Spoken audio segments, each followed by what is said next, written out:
Assalamualaikum everyone. I hope that you all are fine, safe and indoors.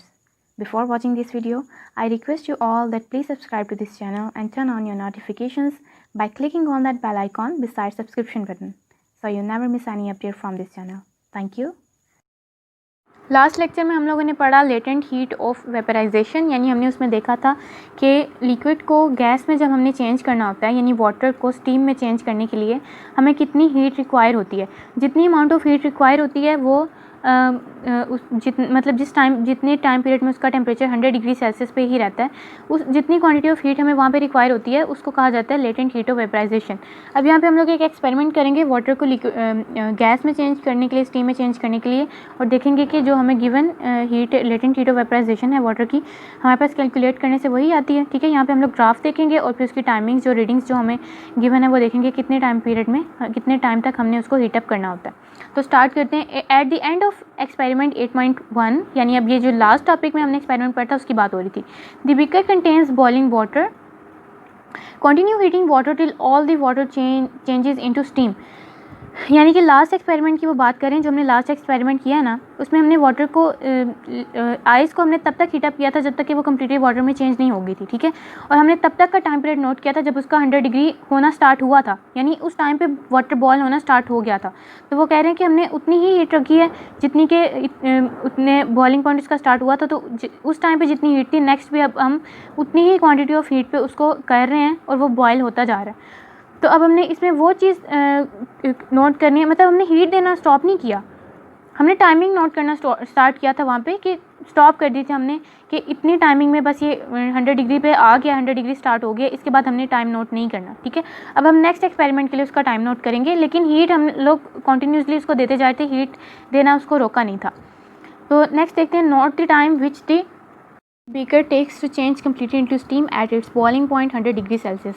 यानी कि वो यहाँ पे हमें कह रहे हैं कि आपने वो टाइम पीरियड नोट करना है कि जब वाटर जो है 100 डिग्री सेल्सियस तक जितने टाइम तक रहा है, और वो मतलब पूरी तरह से स्टीम में जब तक चेंज नहीं हो गया। ठीक है, तो अब हमें यहाँ पे एक ग्राफ गिवन है। ये ग्राफ मैंने आप लोग को जो लास्ट टॉपिक डिस्कस किया है, लास्ट उसमें भी था, और जो इससे पहले जो लेक्चर डिस्कस किया यानी लेटेंट हीट ऑफ वेपराइजेशन 8.6, उसमें भी मैंने आपको ग्राफ का थोड़ा सा रिव्यू दे दिया था कि इसमें क्या क्या चीज़ बताई गई है।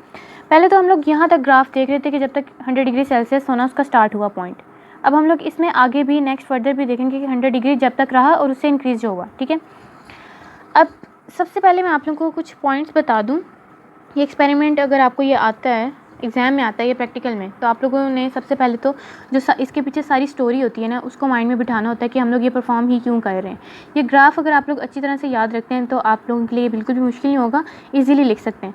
तो मेन चीज़ जो हमने फाइंड करनी है ना, ये एक्सपेरिमेंट हम परफॉर्म क्यों करें ये आपको बात पता होनी चाहिए। वो हम परफॉर्म करें HV फाइंड करने के लिए, वाटर की latent heat of vaporisation find करने के लिए एक्सपेरिमेंट परफॉर्म कर रहे हैं। और उसमें HV में, जैसे कि यहाँ पे क्वेश्चन है, HV को फाइंड करने के लिए हमें डेल्टा QV चाहिए। ठीक है, और डेल्टा QV को फाइंड करने के लिए हमें डेल्टा Q चाहिए। डेल्टा Q यानी जो क्वांटिटी ऑफ हीट हमें चाहिए। ठीक है, जो टोटल क्वांटिटी ऑफ हीट उसके ऊपर यूज़ हुई है पूरे जो वर्किंग थी इसके मेल्टिंग में और फिर बॉइलिंग पॉइंट तक जाने तक, वो डेल्टा Q होगा। तो उस डेल्टा Q यानी पहले HV चाहिए, उसके बाद HV को फाइंड करने के लिए हमें डेल्टा QV चाहिए, और इस डेल्टा QV में हमें डेल्टा Q यूज़ होगा, क्योंकि उस डेल्टा Q से ही हम लोगों ने डेल्टा QV फाइंड करना है। ठीक है, डेल्टा Q होगा जो पूरी क्वांटिटी ऑफ हीट यूज़ हुई, और QV वो होगा जो वेपराइजेशन के दरमियान में हमारी हीट लगी यहाँ पे। ठीक है, तो इसको फाइंड करने के लिए हमें पूरा पता होगा तो हम उसमें से ये फाइंड कर सकेंगे। ठीक है, आई होप कि समझ आ गया होगा आपको। इसके अलावा हमें टाइमिंग्स चाहिए कि कितने टाइम तक इसका 100 डिग्री सेल्सियस टेम्परेचर रहा और कितने टाइम इसको लगा 0 to 100 तक पहुँचने के लिए। ये 2 टाइमिंग्स चाहिए, ये 2 रीडिंग्स चाहिए हमें, ताकि हम लोग इसको फर्दर फार्मूला में यूज़ कर सकें। और एक चीज़ हमें चाहिए मैस। ठीक है, क्योंकि मैस इस वजह से चाहिए, अगर हमें टोटल क्वांटिटी ऑफ हीट चाहिए तो हमें मैस भी पता होना चाहिए। अगर पता नहीं है तो उसको सिंपल M से हम लोग डिनोट करके वैसे ही लिखते जाते हैं, आगे फिर जाके जैसे लेटेंट हीट ऑफ फ्यूजन में वो कैंसिल हो जाता है, तो इसी तरह से नेक्स्ट वो कैंसिल हो जाएगा। तो ये मेन पॉइंट्स होते हैं जो अपने माइंड में रखने होते हैं, फिर आप लोगों ने स्टार्ट करना होता है इसको।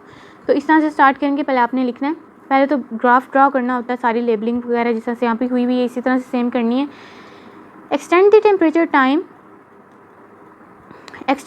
Time graph such as shown in figure calculate the latent heat of fusion of ice from the data as follows. यानी हमें यहाँ पे जो ग्राफ दिया गया है वहाँ से आप लोगों ने ग्राफ को देखना है और देखना है कि कितना टाइम पीरियड उसको लग रहा है टेम्परेचर्स को चेंज होने में, और फिर आपने कैलकुलेट करनी है latent heat of fusion of ice, ठीक है, latent heat of fusion of ice, ताकि उसमें से फिर आप लोग latent heat of vaporisation of water find कर सकें। तो सबसे पहले आप लोगों ने लिखना है mass of ice. Mass of ice हमें पता होगा तभी हमें पता चलेगा कि कितनी क्वांटिटी ऑफ हीट हमें रिक्वायर्ड थी जो उसके ऊपर लगी है उसको लिक्विड में चेंज करने के लिए, यानी वाटर में ट्रांसफॉर्म करने के लिए। तो यहाँ पे हमें फ़र्स्ट ऑफ ऑल 2 रीडिंग्स चाहिए होंगी। पहली टाइम की रीडिंग्स चाहिए होंगी। पहला टाइम हम लोग वो नोट करेंगे जब वो 0 डिग्री सेल्सियस से 100 डिग्री सेल्सियस तक जितना उसको होने में लगा, ठीक है। और फिर दूसरा टाइम पीरियड वो होगा कि जितनी देर तक वो 100 डिग्री सेल्सियस तक रहा, ठीक है। पहले जो हमने लेटेंट हीट ऑफ फ्यूजन पढ़ा था उसमें भी 2 रीडिंग्स थी टाइम्स की।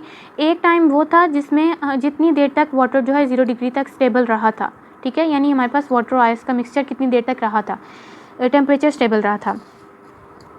और दूसरा टाइम पीरियड हमने वो नोट किया था जब 0 से 100 में वो चेंज हुआ था, ठीक है। अब यहाँ पे आगे की बात हो रही है, तो यहाँ पे पहला टेम्परेचर हमने वो नोट करना है जो 0 to 100 तक रहा था, ये वाला टाइम पीरियड। और सेकंड वाला हमने वो नोट करना है जितनी देर तक वो 100 डिग्री सेल्सियस पे ही रहेगा, ठीक है, बॉयल होता रहेगा पूरी तरह स्टीम में वाटर जब तक चेंज नहीं हो जाता, ठीक है, फुली।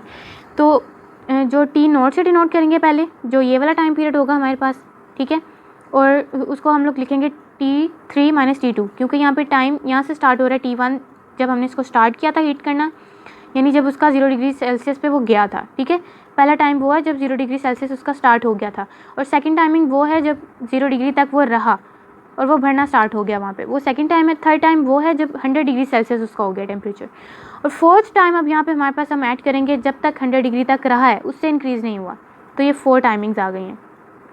तो 0 डिग्री सेल्सियस से 100 तक वो जा रहा है, तो यानी हमने T3 में से T2 को माइनस कर देना है और T नोट से इसको करेंगे रिप्रेजेंट। ये जो हमारे पास 0 होता है छोटा सा सर्कल या फिर O की शेप में जो होता है इसको नोड पढ़ा जाता है। T नोड इक्वल है T3 - T2 के, जो कि इक्वल कितना टाइम हमारा उसके ऊपर लगा है 2.6 मिनट्स, ठीक है। लास्ट वाले लेक्चर में भी हमारी यही रीडिंग थी, तो आप लोग सेम यही रखेंगे। यहाँ पे हमारी 2.6 ही थी और यहाँ पे 3.6 थी, 3.5 थी। तो नेक्स्ट अब हमें टाइम वो चाहिए जितनी देर तक वो 100 डिग्री सेल्सियस पे स्टेबल यहाँ पे रहा है टेम्परेचर, ठीक है। तो वो है T4 - T3। T4 - T3 कितना टाइम आया हमारे पास 24.4 मिनट्स। इतने टाइम तक यानी ऑलमोस्ट हाफ एन आवर तक वो 100 डिग्री सेल्सियस उसका टेम्परेचर रहा है, ठीक है। नेक्स्ट हमें देखना है specific heat of water C, यानी कि अब हम लोगों ने डेल्टा Q फाइंड करना है, तो उसके लिए हमें स्पेसिफिक हीट ऑफ वाटर पता होनी चाहिए, मास और डेल्टा T, ठीक है। तो ये इतना जो है ऑलमोस्ट उतना ही है जो लास्ट वाले एक्सपेरिमेंट में जैसे हमने पहले C फाइंड किया था वो हमें पता है टेबल से, और डेल्टा T भी हमने कैसे फाइंड किया था 100 डिग्री सेल्सियस में से 0 माइनस किया था, डिफरेंस ले लिया था टेम्परेचर का, और फिर हमारे पास 100 केल्विन में उसको हमने लिख दिया था। तो यहाँ पे आपने वैल्यूज़ पुट करनी है और फिर जब उसको मल्टीप्लाई करना है, मैथ्स को वैसे ही रहने देंगे क्योंकि हमें उसकी वैल्यू नहीं पता। तो जब उसको मल्टीप्लाई करेंगे तो हमारे पास आ जाता है 420,000, यानी कि 120,000 जॉल पर किलोग्राम। तो जब साइंटिफिक नोटेशन में इसको चेंज करते हैं पॉइंट जैसे कि लास्ट पे, तो जब इसको मूव करेंगे यहाँ पे तो 5 प्लेसेस जो है मूव करता है, ये तो 4.2 × 10⁻⁴ हमारे पास 5 आ जाता है। तो मैथ्स को वैसे ही रहने देंगे। अब नेक्स्ट अब यहाँ पे हम क्या करें, as burner supplies heat delta Q to water in time T note to raise its temperature from 0 degree Celsius to 100 degree Celsius.